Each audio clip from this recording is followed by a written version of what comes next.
بسم اللہ الرحمن الرحیم. السلام علیکم ورحمۃ اللہ وبرکاتہ. Students, today we are going to talk about our first chapter, Pakistan زندہ باد. And you know that اس کو ہم نے کلاس میں اسٹڈی کیا تھا اور اس کے مین پوائنٹس پر بات کی تھی. بٹ ہیئر انشاءاللہ تعالیٰ وی ول ریوائز اٹ اور اس کے جو مین پوائنٹس ہیں اس پر بات کی جائے گی اور وہ کوشچنس جو کہ پیپر کے پوائنٹ آف ویو سے امپورٹنٹ ہے اس پر بھی بات کی جائے گی. So you know that there are two parts of this chapter, part 1, part 2. اور part 1 میں جو بات کی جا رہی ہے وہ قائد اعظم محمد علی جناح کے حوالے سے. فرسٹ پارٹ میں قائد اعظم محمد علی جناح کی ارائیونگ کا وہ سین پیش کرنے کی رائٹر نے کوشش کی ہے کہ جس وقت وہ 7 اگست 1947 کو کراچی کے ایئرپورٹ ماری پور ایئرپورٹ پر بایا سلور شائننگ ایئر کرافٹ آئے تھے اور ان کا ایک بہت بڑے کراؤڈ نے جو کہ سٹی تک پھیلا ہوا تھا ایئرپورٹ سے اور وہ بہت زیادہ ایکسائٹیڈ بھی تھا وہ کراؤڈ. اس نے قائد اعظم محمد علی جناح کا استقبال کیا تھا. اوکے سو اس چیپٹر میں جو چیز ہمیں زیادہ کلیئرلی نظر آتی ہے, اس چیپٹر سے مراد میں ابھی پارٹ 1 کی بات کر رہا ہوں, وہ یہ کہ قائد اعظم محمد علی جناح جب یہاں پر آئے تو کس طرح لوگوں نے ان کو ویلکم کہا اور ان کے لیے وہ کتنے زیادہ ایموشنل تھے اور کتنے زیادہ ایکسائٹیڈ تھے. اس میں ہمیں لوگوں کی فیلنگز اور ایموشنز بھی نظر آتے ہیں اور دوسری طرف ان کے لیڈر یعنی قائد اعظم محمد علی جناح کی فیلنگز بھی نظر آتی ہیں. بتایا جاتا ہے کہ 7 اکتوبر 1947 کو ماری پور کے ایئرپورٹ پر جب قائد اعظم محمد علی جناح کا سلور ایئر کرافٹ شائن کرتا ہوا فضا سے جب زمین پر آیا اسموتھلی, تو لوگوں نے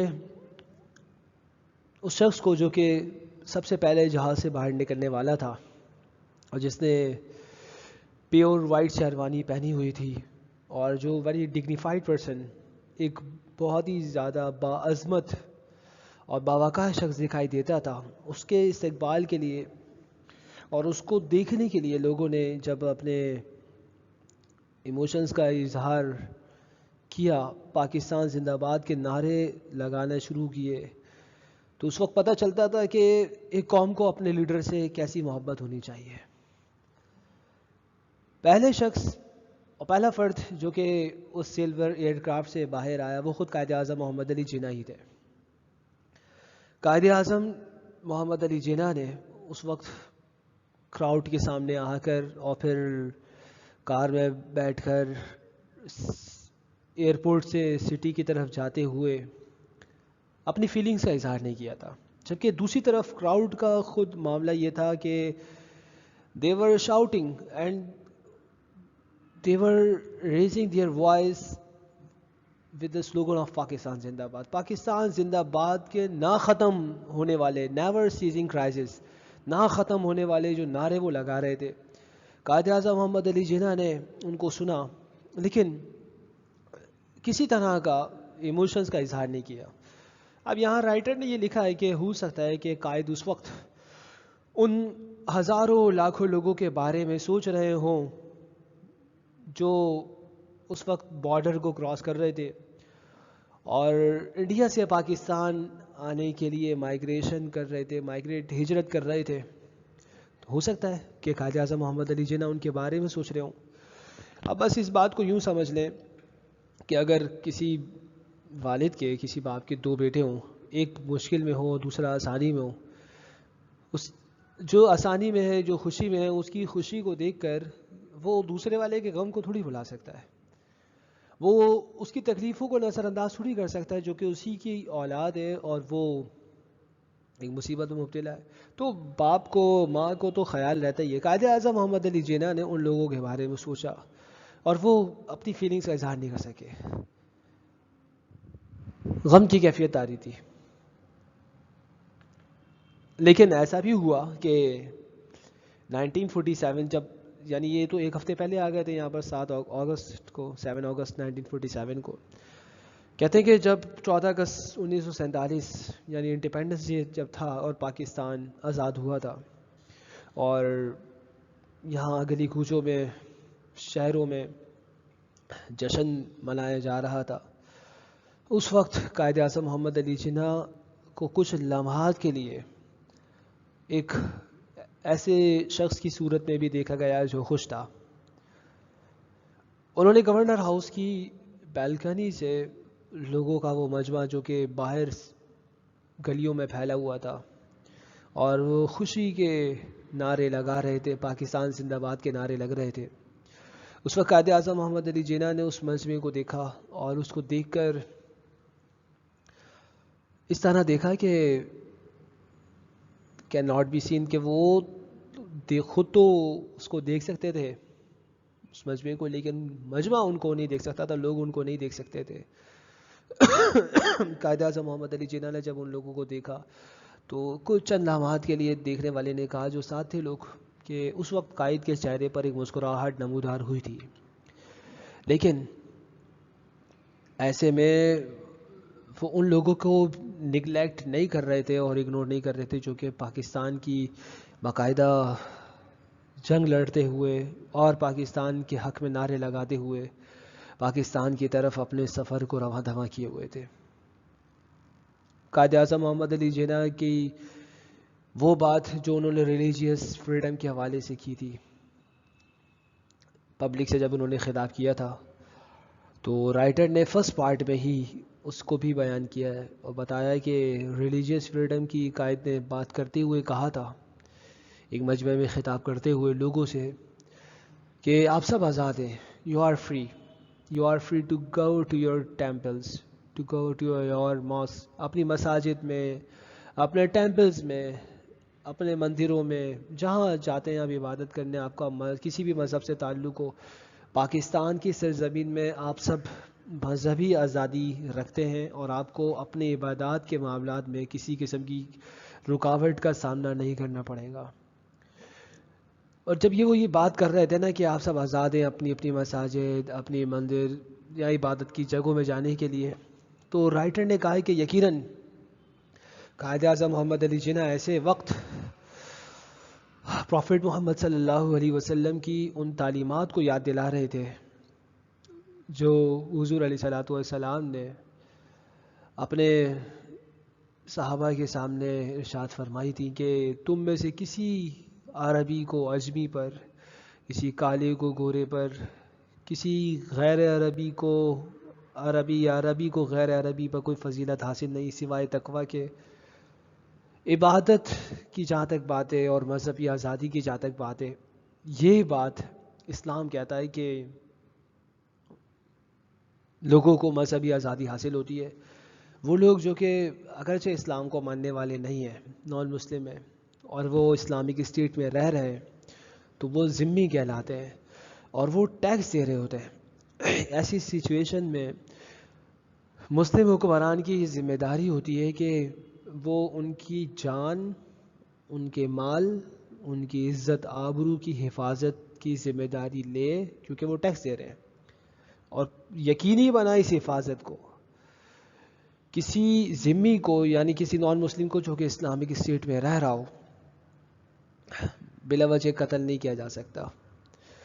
اس کی عزت، اس کی جان، اس کا مال ایسا ہی ہوتا ہے حفاظت کے معاملات میں جیسا کہ ایک مسلمان کا ہوتا ہے۔ یہ حدیث مبارکہ سے ثابت ہے۔ تو ریلیجس فریڈم کی جو بات قائد اعظم محمد علی جناح نے کی تھی، وہ یہی پوائنٹ تھا۔ اب ہم اگر پارٹ 2 کی بات کریں تو پارٹ 2 میں پاکستان کی ہسٹری کے بارے میں بات کی گئی ہے اور بتایا گیا ہے کہ پاکستان ریزولیوشن کب اور کہاں پاس ہوئی۔ دیکھیں، ریزولیوشن آف پاکستان، جس کو اردو میں قرارداد پاکستان کہا جاتا ہے، سب سے پہلے تو اس بات کو سمجھنے کی ضرورت ہے کہ یہ ہے کیا۔ دیکھیں، اس طرح آج مختلف پولیٹیکل پارٹیز کے جلسے ہوتے ہیں، اسی طرح مسلم لیگ جو کہ پاکستان بنانے میں اہم کردار ادا کرنے والی پارٹی تھی، اس وقت کی میں بات کر رہا ہوں جب پاکستان نہیں بنا تھا اور پارٹیشن نہیں ہوا تھا۔ So there were two main parties in India. ایک کا نام تو ہم کانگریس جانتے ہیں، جس کے اندر زیادہ تعداد ہندوؤں کی تھی، اس میں مسلمان تھے لیکن کچھ تھے، بٹ کانگریس مسلمانوں کو ریپریزنٹ کرنے والی پارٹی نہیں تھی. یہی وجہ ہے کہ مسلمانوں نے پھر 1906 میں یعنی 1906 میں اپنی ایک الگ پارٹی بنائی تھی اور اس کا نام مسلم لیگ رکھا تھا. تو مسلم لیگ نے 1906 میں وجود میں آنے کے بعد بہت سارے کام ایسے کیے تھے جو کہ مسلمانوں کے حقوق کے لیے تھے اور مسلمانوں کی آزادی کے لیے تھے. یہ تو جب 1930 میں علامہ اقبال نے الہ آباد والے خطبے میں وہاں پر خطاب کرتے ہوئے یہ بات کی تھی کہ اب ایک الگ وطن کی ضرورت ہے ہمیں اور اب ایک الگ وطن ہی حاصل کرنا پڑے گا، تو اس وقت پھر باقاعدہ تحریک آزادی شروع ہو گئی تھی. مطلب یہ کہہ لیں کہ اسٹارٹنگ تو وہیں سے تھی، پہلے تو ہم حقوق کی بات کرتے رہے تھے. 1940 میں مارچ 1940 میں مینار پاکستان لاہور، جہاں پر آج مینار پاکستان ہے، پہلے نہیں تھا یہ تو قرارداد پاکستان کی یاد میں بنایا گیا ہے. اس جگہ وہی تھی، یہاں پر ایک جلسہ ہوا تھا اور اس جلسے میں مسلمانوں نے اس بات کا سمجھ لیں کہ عہد کیا تھا اور یہ فیصلہ کر لیا تھا، یہ ارادہ کر لیا تھا کہ اب ہم نے پاکستان ضرور بنانا ہے.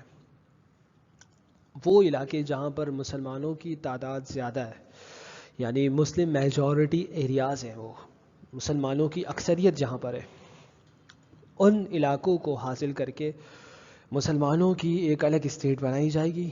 اور وہ علاقے جہاں پر مسلمانوں کی تعداد زیادہ نہیں ہے وہ ہندوستان کہلائے گا. اکثریتی علاقے مسلمانوں کے، مسلم اکثریتی علاقے یعنی مسلم میجورٹی ایریاز، وہ پاکستان بنانے کے لیے ہم نے منتخب کیے تھے. ہمارا فیصلہ یہ تھا. ریزولیوشن آف پاکستان نے اس بات کو نام دیا گیا، اس پرومس کو، اس اعلان کو جو ہم نے کیا تھا اور ارادہ کر لیا تھا کہ پاکستان بنے گا. یہی بات ریزولیوشن آف پاکستان کہلاتی ہے. اور ریزولیوشن آف پاکستان کا یہ جو نام ہے یہ انڈین نیوز پیپر نے جب اس بات کو یہ خبر چھاپی تھی کہ بھئی جلسہ ہوا مسلم لیگ کا وہاں پر اور انہوں نے اب یہ بات کی کہ پاکستان بنے گا، تو انہوں نے اس بات کو ریزولیوشن آف پاکستان کے نام سے اپنے اخبارات میں پبلش کیا. یہ بات چونکہ مارچ 1940 کی ہے تو یہی وجہ ہے کہ ریزولیوشن آف پاکستان کا جب ذکر آتا ہے تو 1940 کا تذکرہ اور خیال فوراً ذہنوں میں آ جاتا ہے. پھر اسی چیپٹر میں یعنی پارٹ 2 میں پاکستان کے نام کے بارے میں بات کی گئی ہے کہ پاکستان کا نام جو ہے اس کا مطلب کیا اور یہ کس نے رکھا. تو Chaudhry Rahmat Ali who was Cambridge student, انہوں نے پاکستان کا نام انوینٹ کیا تھا 1933 میں. 1933 میں پاکستان کا نام رکھا گیا، یعنی وہ ملک جو اب ہم نے حاصل کرنا ہے. میں آپ کو پہلے بتا چکا ہوں کہ علامہ اقبال کا جو وہ الہ آباد والا جلسہ تھا اس میں 1930 میں یہ بات ہو گئی تھی کہ پاکستان بنانا ہے. اب یہ 1933 میں چودھری رحمت علی نے پاکستان کا باقاعدہ نام انوینٹ کیا کہ وہ سرزمین جو کہ مسلمانوں کی ریاست کہلائے گی اور جسے حاصل کرنے کے لیے اب ہم نے تگ و دو شروع کر دی ہے، اس سرزمین کا نام ہم پاکستان رکھیں گے. اور پاکستان کا جو انہوں نے یہ لفظ انوینٹ کیا، اس میں ایک ایک لفظ پاکستان سے ریلیٹ کرنے والے، یا یہ کہہ لیں کہ ہمارا جن سے ریلیجیس لیول پر کوئی تعلق ہے، ساؤتھ ایشیا کی وہ خطے ہوں، وہ پاکستان کے آس پاس کا علاقہ ہو، خطے ہوں، وہ تمام کے تمام پاکستان کے ان الفابیٹس لیٹرز سے ریپریزنٹ ہوتے ہیں. ان میں سے کچھ P for Punjab, A for Afghania, K for Kashmir, I for Indus بھی کہا گیا ہے، ایران بھی کہا گیا ہے، ایس فار سندھ بھی کہہ سکتے ہیں آپ. تان یہ بلوچستان والا ہے، اس کو بھی اور مزید کہ ٹی سے آپ ٹرکستان اور ترکستان، یہ بٹ تان کا جو ورڈ ہے بلوچستان کو ریپرزینٹ کر رہا ہے. وہ کہتے ہیں کہ each and every letter of the word of Pakistan represents different regions of South Asia. صحیح ہے. پاکستان کا نام 1933 میں چودھری رحمت علی نے ایجاد کیا. پھر اسی پارٹ 2 میں کانگریس کی بیہیویئر کے بارے میں بات ہوئی ہے کہ جب ورلڈ وار چل رہی تھی، سیکنڈ ورلڈ وار، تو اس وقت ان کا کیا ایٹیٹیوڈ تھا اور کیا بیہیویئر تھا، یہ اس وقت کیا کر رہے تھے. دیکھیں جناب، 2 ورلڈ وار ہوئی ہیں. ایک ورلڈ وار شروع ہوئی تھی 1914 میں، 1914 میں، اور اینڈ ہوئی تھی 1918 میں. یہ 4 سال چلی ہے. سیکنڈ ورلڈ وار اسٹارٹ ہوئی ہے 1939 میں، اور یہ چلی ہے 1944-45 تک. 44 ہی چلیں سمجھنا، 44-45 لگ جاتا ہے. تو یہ سیکنڈ ورلڈ وار کی بات ہو رہی ہے کہ جب انگلینڈ سیکنڈ ورلڈ وار میں بزی تھا تو اس وقت کانگریس کے لیڈرز، کانگریس میں آپ کو پہلے بتا چکا ہوں کہ وہ جماعت تھی جس میں ہندوؤں کی تعداد زیادہ تھی. مسلمان تھے لیکن کچھ تھے، بٹ یہ پارٹی ان ایکچوئل مسلمانوں کے لیے کام نہیں کرتی تھی. اس زمانے میں جب کہ انگلینڈ ظاہر ہے کہ یہاں بھی حکومت کر رہا تھا انگریز، تو اس وقت کانگریس کے لیڈرز نے کس طرح کا ایٹیٹیوڈ شو کیا جبکہ ورلڈ وار چل رہی تھی اور انگریز حکومت اپنی فوج کے ساتھ وہاں پر بھیجی تھی. انہوں نے ان کے خلاف بغاوت کی تھی. اب بغاوت کرنے کا مقصد یہی تھا کہ چونکہ انگریز کا دھیان 2 طرف بٹا ہوا تھا، ایک طرف ہندوستان کی حکومت تھی، دوسری طرف خود ان کا اپنا ملک، اور پھر اس ملک کی جنگ ورلڈ وار میں وہ شریک تھے، تو وہ ان کی اس دھیان کے بٹنے سے فائدہ اٹھانا چاہتے تھے. سو کانگریس لیڈرز نے جب ان کے خلاف بغاوت کی تو برٹش گورنمنٹ نے فوراً اس کو کنٹرول کر لیا اور ان لیڈرز کو جیلوں میں بند کر دیا، کیونکہ انہوں نے سول ڈس اوبیڈنس ان کے خلاف کی تھی. اس زمانے میں مسلمانوں کا جو رویہ تھا وہ ایسا نہیں تھا جیسا کہ کانگریس لیڈرز کا ہے. چونکہ قائد اعظم محمد علی جناح پولیٹیکل پرابلمس کو سمجھتے تھے اور جو ایشوز تھے، ظاہر ہے کہ سچویشن جس کے سامنے ہوتی ہے اس کو زیادہ کلیئرلی نظر آتی ہے. قائد اعظم محمد علی جناح نے کانگریس لیڈرز کی اس ایٹیٹیوڈ اور پھر اس کے بعد ان کے پریزن میں بند ہو جانے کے معاملات کو جب دیکھا تھا تو انہوں نے مسلمانوں کو ان کی تحریک سے دور رہنے کا مشورہ دیا تھا کہ آپ ان کا ساتھ نہیں دیجیے گا. کیوں نہیں دیجیے گا؟ کیونکہ وہ سمجھتے تھے کہ اگر ہم نے آج ان کا ساتھ دیا، اگرچہ ہندوستان سے انگریز چلا جائے گا لیکن پھر ان سے ہماری جان کون چھڑوائے گا. سو اس لیے ایک مصیبت سے چھٹکارا حاصل کر کے دوسری مصیبت کو گلے لگانا یہ کہاں کی عقل مندی تھی. اس لیے ہم اس تحریک سے دور رہے. انگریز حکومت نے ان کو تو جیلوں میں بند کیا لیکن ہم اس وقت بالکل کام ڈاؤن رہے، اور قائد اعظم محمد علی جناح نے اسی وقت اپنے معاملات کو میٹنگز اور یہ پبلک ڈسکشن، پبلک میٹنگز میں انوالو کرنے کے بجائے اپنے آپ کو ڈیسک تک محدود رکھا. وہ مسلم لیگ کے لیڈرز کو خطوط لکھ کر بتاتے رہے کہ ایسی سچویشن میں انہیں کیا کرنا چاہیے. اسی زمانے میں یہ جو ڈان نیوز پیپر آتا ہے آپ جانتے ہیں، قائد اعظم محمد علی جناح نے اس زمانے میں چونکہ ان کے پاس وہ وقت تھا تو ڈان نیوز پیپر اسٹارٹ کیا تھا جو آج تک چلا آ رہا ہے. ڈان کا ویسے ایک مطلب ہوتا ہے DAWN، ڈان. یہ کہا جاتا ہے صبح ہی صبح کے وقت کو، جس کو کہتے ہیں نا الس صبح، صبح سویرے. تو چونکہ پاکستان کی جو آزادی کی تحریک چل رہی تھی، یہ ایک نئی امید کا آفتاب لے کر طلوع ہوئی تھی، اس لیے اس زمانے میں جو نیوز پیپر قائد اعظم محمد علی جناح نے اسٹارٹ کیا اس کو ڈان کا نام دیا گیا. امید نو، صبح سویرا پھیلنا شروع ہو گیا تھا، روشنی پھیلنا شروع ہو گئی تھی کہ اب تاریکی کا اندھیرا چھٹ جائے گا. پھر اسی پارٹ 2 کے اندر ہمیں گاندھی جناح کی میٹنگز کا بھی پتہ چلتا ہے کہ دی میٹ فار 3 ویکس. مالابار میں قائد اعظم محمد علی جناح کی کوٹھی تھی، تو گاندھی جی نے ایک خط گجراتی زبان میں لکھا تھا قائد اعظم محمد علی جناح کو، چونکہ ان کی زبان بھی گجراتی تھی جو کہ دوسری کتابوں سے ہمیں پتہ چلتا ہے. اور یہ بات چیپٹر میں نہیں ہے، میں ویسے ہی یہ کہہ رہے ہیں کہ ایڈیشنل نالج کے طور پہ آپ کو بتا رہا ہوں. تو گاندھی جی نے ان کو لیٹر لکھا کہ ہمیں ملاقات کرنی چاہیے اور یہ جو پرابلمس مسلمانوں کی اور ہندوؤں کی چل رہی ہے اس پر بات کرنی چاہیے بیٹھ کر. تو وہ 3 ہفتوں کے لیے ملے اور ان کا یہ سیشن میٹنگ کا وقتاً فوقتاً چلتا رہا. اور گاندھی جی کا موقف یہی تھا کہ مسلمان ایک الگ قوم نہیں ہے، بلکہ ہندو مسلم بھائی بھائی ہیں. اور جناح کا کہنا یہ تھا کہ ایسا نہیں ہے، بلکہ ہندو ایک الگ قوم ہے، مسلم ایک الگ قوم ہے. بہرحال کوئی فائنل سیٹلمنٹ پہ تو یہ پہنچ نہیں سکے. 3 ہفتوں کی یہ ملاقات تو تھی جو کہ چند گھنٹوں پر مشتمل روزانہ چلتی تھی. آخر کار ہوا یہی کہ ایک بات بس گاندھی صاحب نے مان لی. اور گاندھی جی نے کیا بات مانی؟ وہ یہ تھی کہ صحیح ہے کہ مسلمان ایک الگ نمائندہ جماعت ہوگی، مطلب مسلمان ایک الگ سیاسی حیثیت رکھنے والی قوم ہے. اتنی بات مانی، لیکن فائنل سیٹلمنٹ کی طرف وہ نہیں جا سکے.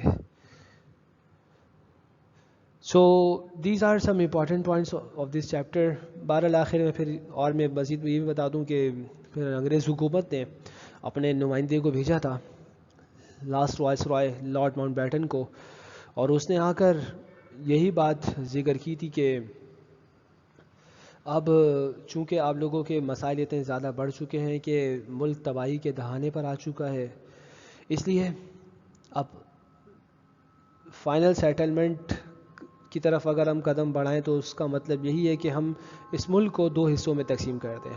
انگریز حکومت نے اس کو بھیجا ہی اس لیے تھا لارڈ ماؤنٹ بیٹن کو کہ ملک کو ڈیوائیڈ کرو اور یہاں پر فوراً آ جاؤ واپس، چونکہ اب ان کا وہاں پر رہنے کا کوئی مطلب نہیں بنتا تھا.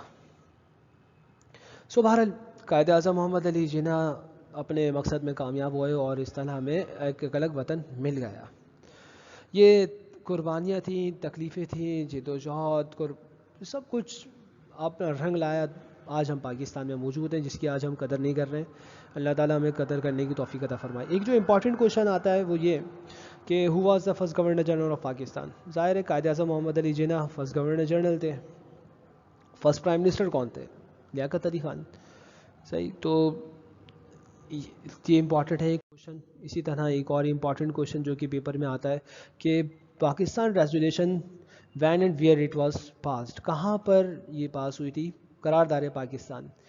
تو آپ جانتے ہیں 23 مارچ 1940 ایٹ منٹو پارک، جہاں پر آج مینار پاکستان ہے، یہ اسی کی یادگار ہے. اور یہ ہسٹوریکل سیشن تھا مسلمانوں کا، مسلم لیگ کا، جہاں پر انہوں نے یہ ڈیسائیڈ کیا تھا کہ ایک الگ وطن ملنا چاہیے ہمیں اور اسپلٹ کرنا چاہیے انڈیا کو انٹو 2 نیشنز. یہ بات بھی ڈیسائیڈ ہوئی تھی وہاں پر کہ ہم انڈیا کا کوئی ایسا پلان ایکسیپٹ نہیں کریں گے جو ہمیں ایک آزاد ریاست دینے میں ناکام رہے. صحیح ہے. تو مسلم میجورٹی ایریاز جو تھے وہ ہماری ڈیمانڈ تھی کہ ان کو سیپریٹ کر دیا جائے، وہ مسلمانوں کا علاقہ کہلائے گا. ایک اور جو امپورٹنٹ کوشچن آ جاتا ہے وہ یہ کہ why did Kashmir not join Pakistan, کیوں نہیں جوائن کیا تھا؟ اصل میں ہوا یہ تھا کہ وہاں پر ایک راجا جس کا نام ہری سنگھ تھا وہ حکومت کرتا تھا. تو وہ نہیں چاہتا تھا کہ کشمیر کی جو میجورٹی پاپولیشن تھی پاکستان کے ساتھ جو ملنا چاہتی تھی، وہ نہیں چاہتا تھا کہ پاکستان کے ساتھ کشمیر کا علاقہ ہو. تو اس نے ایک طرف ساز باز کر کے ہندو گورنمنٹ کے ساتھ کشمیر کو پاکستان سے توڑ دیا. صحیح. تو that was the main reason. یہ ہری سنگھ، ہندو مہاراجا ہری سنگھ جو تھا، اس کی وجہ سے سب کچھ ہوا. اس نے یہ سازش کی تھی. اور اس طرح وہ لوگ جو کہ پاکستان کے ساتھ علاقہ رکھنا بھی چاہتے تھے وہ نہیں مل سکے. اور پاکستان کے بارے میں، یہ کشمیر کے بارے میں قائد اعظم محمد علی جناح نے کہا تھا کہ یہ پاکستان کی شہرک ہے، بٹ آج شہرک کسی اور کے ہاتھ میں چلی گئی ہے. کشمیر کا ایک حصہ جو ہمارے پاس ہے وہ آزاد کشمیر کہلاتا ہے، جو ان کے پاس ہے وہ مقبوضہ، یعنی کیپچر کیا ہوا انہوں نے اس کو. ایک اور جو امپورٹنٹ کوشچن ہے وہ یہ ہے کہ how does Pakistan compare in size and population with the other nation of the world. جس وقت پاکستان بنا تھا تو اس کا جو رقبہ تھا اور اس کی جو آبادی تھی دنیا میں دوسری قوموں کے ساتھ اس کو کیسے کمپیئر کیا جا سکتا ہے؟ مطلب اس وقت کیا سچویشن تھی جب یہ آزاد ہوا تھا؟ تو اس وقت یہ دنیا کی 5ویں بڑی قوم ہونے کا اعزاز رکھتا تھا. صحیح. کیونکہ لوگ وہاں سے یہاں پر باقاعدہ ہجرت کر کے آئے تھے. ایسٹ پاکستان بھی اس میں انکلوڈڈ تھا، جس کو بعد میں ڈیوائیڈ ہونے، سیپریٹ ہونے 1971 میں جب وہ وار ہوئی ہے ہماری ہندوستان سے، اور اس صورت میں یہ ایسٹ پاکستان جو ہے یہ سیپریٹ ہوا ہے. آج یہ بنگلہ دیش کے نام سے جانا جاتا ہے. یہ بھی انکلوڈڈ تھا. صحیح ہے. ایک اور جو امپورٹنٹ کوشچن آ جاتا ہے وہ گاندھی اور جناح کے ڈفرینس پر آ جاتا ہے. ظاہر ہے وہ دونوں صرف ایسا نہیں تھا کہ حلیے میں ڈفرینٹ تھے, ان کا ریلیشن ڈفرینٹ تھا, ان کے پولیٹیکل آئیڈیاز چینج تھے. That was the main reason. Quaid Azam مسلم تھے who wanted to have a separate homeland for the Muslims of British India, جبکہ دوسری طرف ان کا یہ اعتقاد تھا کہ نہیں, دے آر برادر, اور یہ کوئی الگ قوم نہیں ہے. سو اس طرح ان کے بلیفس بھی الگ الگ تھے, بلیفس الگ تھے تو سوشل سسٹم الگ تھا, ریلیجن الگ تھا, لائف اسٹائل الگ تھا, کلچرل ڈفرینس تھا, بہت ساری چیزیں ایسی تھیں جو کہ ان کے درمیان تھی. یعنی ہندو اور مسلم کے درمیان جو ڈفرینس تھا بہت بڑا تھا. یہی بات قائد اعظم محمد علی جناح اور گاندھی جی کے درمیان تھی. ایک اور امپورٹنٹ کوشچن یہ آتا ہے کہ کانگریس لیڈر نے اپنا زیادہ تر ٹائم سیکنڈ ورلڈ وار میں پریزن میں کیوں گزارا, قید خانوں میں. تو یہ بھی ہم نے بات ذکر کی ہے, وہ اس لیے کہ انہوں نے سول ڈس آبیڈنس اسٹارٹ کر دی تھی برٹش گورنمنٹ کے خلاف. سو بہرحال پھر انہوں نے ایکشن لیا اور پھر ان کو جیل میں بند کیا. That was the main point. صحیح ہے, یہی بات ہے کہ جو کہ آپ نے اس کے اندر یاد رکھنی ہے. اور آپ کو یہ بھی یاد رکھنا ہے کہ اس سچویشن میں مسلمان ان سے دور رہے اور انہوں نے ان کا ساتھ نہیں دیا, کیونکہ وہ جانتے تھے کہ اگر آج ان کا ساتھ دے دیا انگریز کو اگرچہ ہم بھگا دیں گے یہاں سے, لیکن پاکستان حاصل کرنا اور مسلمانوں کے لیے ایک الگ ریاست کا پھر مطالبہ کرنا یہ ناممکن ہو جائے گا. So that was the main reason. I hope you got a clear idea of this chapter. If you have any question you may ask. Thank you very much.